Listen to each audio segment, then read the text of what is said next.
Okay, so you would have already gotten in your basic size of your eyeball. Remember, you want it to be 5 eyeballs across the face, and eyes go in the very middle of the face.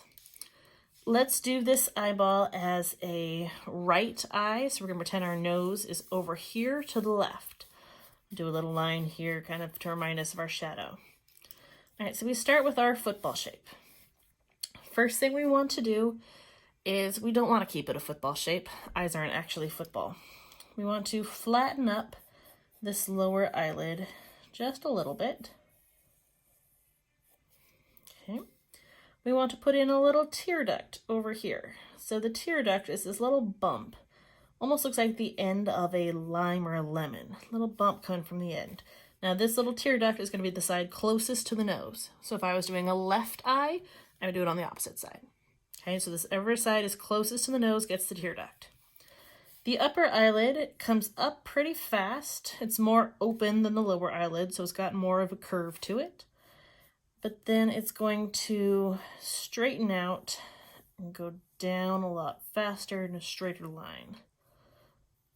There we go. Let's clean this up a little. Don't need that line, that one. Yeah, I think I got a bit too much of a curve happening here. Let's bring this in a little. Go.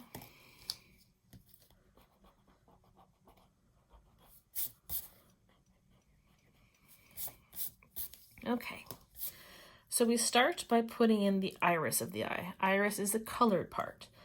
Now, a lot of things that people get wrong with this is they make their iris really small. They draw the whole circle. That is not correct. Your iris will actually show more than how open your eye is. You only see your iris that small if you open your eyes really, really big. Most people don't look like that normally. So we want to draw a circle. Now notice the top and bottom edges are extending past my eyelid.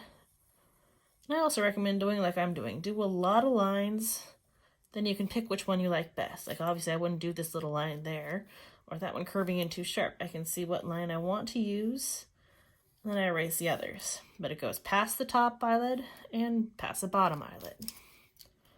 I erase out my extras. Okay, clean up any lines I don't want to use.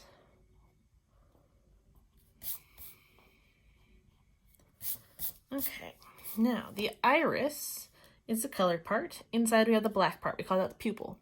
The pupils change size depending on how bright it is. If the room was really dark, your pupil would be really big because it's trying to absorb the light. The lighter it gets, the smaller your pupil gets because it doesn't need to be open as big to absorb as much light. So let's pretend this is kind of a regular lighting day. I'm going to go about this size. So we're drawing a circle in the center, and you want to make sure it's in the center. It should be evenly spaced from one side compared to the other. Your pupil cannot move inside your iris. The whole eyeball itself moves around, so they stay together. So this cannot be off to the side. It has to be in the center.